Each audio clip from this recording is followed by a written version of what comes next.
Hey guys, we're here for another HIIT edition. All right, so what you need are dumbbells, and you guys, if you don't have dumbbells, guess what?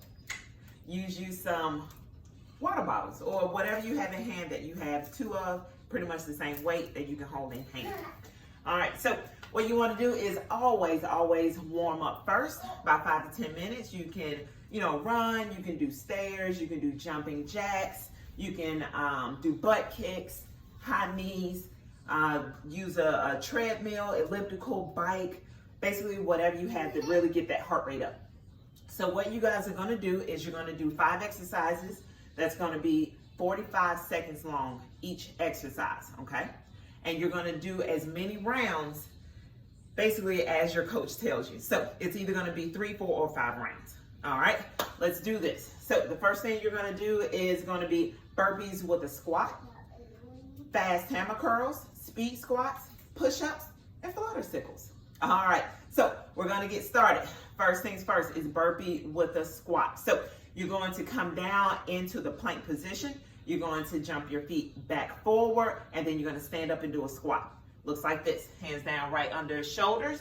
You're going to jump back, jump up, stand up, and squat. All right, so basically with the squat, you want to make sure that your stomach is tight, your shoulders are backing down, your hips are going back, and you make sure that you stay on your feet.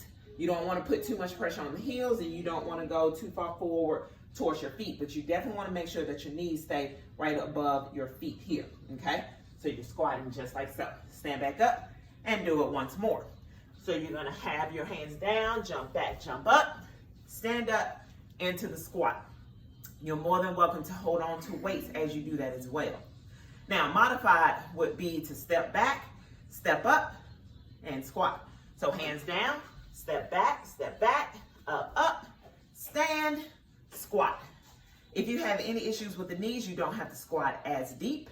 If you're having issues with the wrists, you can use your weights and push them down. That way your wrists are standing straight up. So you'll be like this, down with the weights on the floor. You can also use a higher incline, meaning you can use a bench or something really sturdy. So you can put your hands down here. You can jump back, all right, jump up, and then do a squat, or you can still step back, step up, do a squat. Next one is going to be the fast hammer curls. So you're going to grab your weights. You're going to have your palms facing each other, arms are straight down.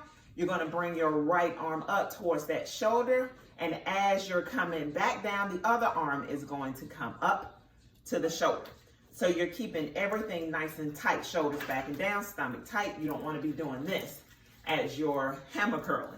So keep everything nice and tight. You can even kind of move if you like to keep everything in rhythm, or you can stay still. But you want to make sure you're going as fast as you possibly can, keeping everything tight. You don't want your arms out all willy-nilly. Keep everything in tight. Then you have your speed squats. What you want to do is have your feet about shoulder width apart. Your arms are back. Now, when you go down, you're going to swing the arms up, okay?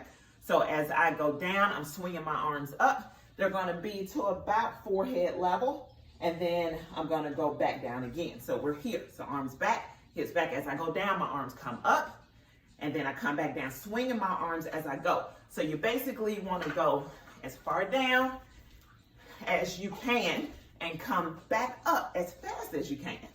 All right, so we're here. Now, if the knees bother you, again, you're more than welcome to come down just a smidgen. You don't have to go all the way down into that deep squat. All right, but again, make sure those knees don't go past the toes. Chest is up, and remember to breathe. Push-ups. You're gonna come down onto the floor, hands right up under shoulder level. Feet are back on the toes. All right, and you're gonna come down about 90 degrees and back up, down and up. Again, if it bothers the wrist, you're more than welcome to use the weights to make sure your wrists are straight. For modification, you can come down on the knees, keeping your stomach nice and tight. Feet are crossed. All right, and you're coming down and up.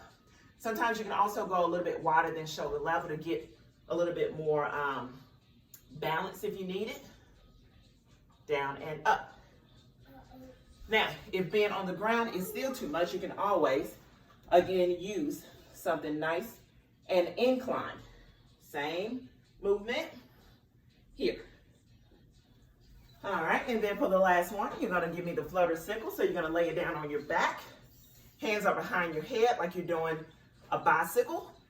And your legs are pretty much doing the same thing as a bicycle, except they're straight, like a flutter kick. All right, so legs up. And you're gonna take your left elbow, shoulder, taking it as far towards that right leg as you can as your left leg goes down. So you're gonna twist. You're gonna twist, just like so. Keep your head nice and still. You don't wanna shake it too much because you don't wanna pull too much on the neck here. So twist and kick. You don't have to kick to about 45-degree angle. Keep your shoulders up. You never want your head to come down, okay? Because you don't, again, want to pull on that neck. So keep the legs as straight as you can. I would kind of flex the feet just a little bit. They do not have to be pointed, but they do not have to be all the way flexed either. They can be kind of relaxed a little bit. But really keep those thighs nice and tight. And that, you guys, is how you do a flutter sickle. If you need a modification, again, for the back especially, don't open up as wide. It's a little bit shorter here, just like so. All right, guys.